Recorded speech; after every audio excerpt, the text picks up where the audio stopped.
fellas, at this point, the best thing we can do is do what we always do.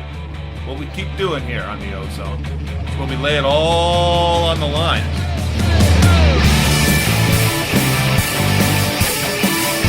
You're in the offensive zone. Your place for Leafs hockey.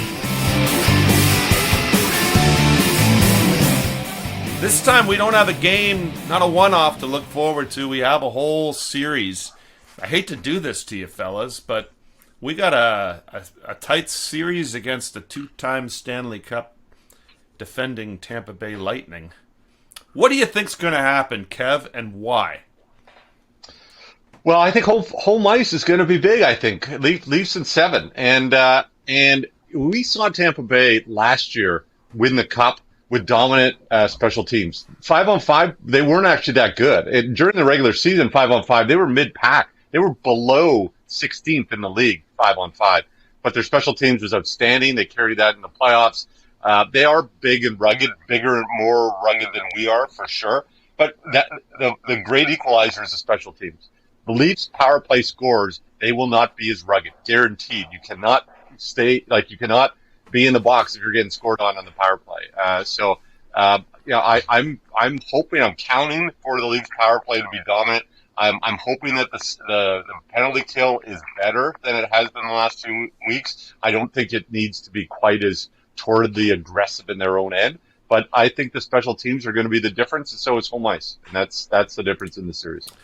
Yeah, I like that call. Just to add to that, if we take the last game against Tampa, and I know none of us Leaf fans really want to look at that as any kind of litmus test, but I think Tampa went 4 for 6 on the power play. So you gotta make sure that doesn't happen again. But more importantly, they had more chances on the power play while being the aggressor and really the big mean bully from down the street. So I think the Leafs are going to have to really hope that the calls are evened up and that they better their chances when they get them. Coach, what do you think? Well, I think we're going to do a separate one on how the Leafs win, so I won't get into how. This is what I think is going to happen. My prediction is, look, we're never going to take 8 days off again in the middle of a stretch run. I predict that. I predict that I'm going to figure out a way to go to Game 4 in Tampa Sunday night. I'm looking for a guy to go with me, fellas. I'll find another ticket. So I look at this series. We've done 55 of these podcasts. I personally have done one in 4 different countries. 8 different locations. This is important to us, and it's all built to this. And we look at this lineup. I think we have an edge at forward, not only high-end forwards, but also overall depth.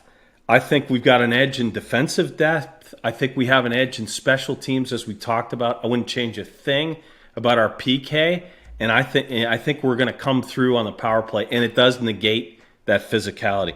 We have obviously an edge in the regular season record, and therefore we have home ice. All those things look good for us. We should be the favorite here. However, I was born in 1968. I turned 54 years old in a month. I've never seen the Leafs win. What I have seen is all manner of different playoff collapses in recent times here, all in the first round. And, it's difficult. We did 55 of these so far. I've never picked against the Leafs, so I can't do that here. But I see this as simply the unstoppable force of Austin Matthews versus the immovable object, which is this frickin' curse that we have for my entire life. So what breaks through? What breaks through in this round? I sure hope it's the Leafs. I think it's the Leafs in 7, but man, this is a tough matchup for us, guys.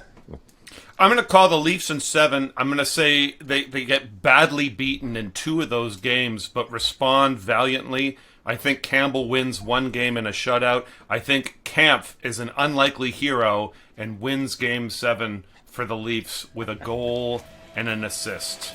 There you have it, folks. Everything you need to know about your Leafs, we're going to bring it to you, and we're not going to miss any more days. We'll see you after the first one, right here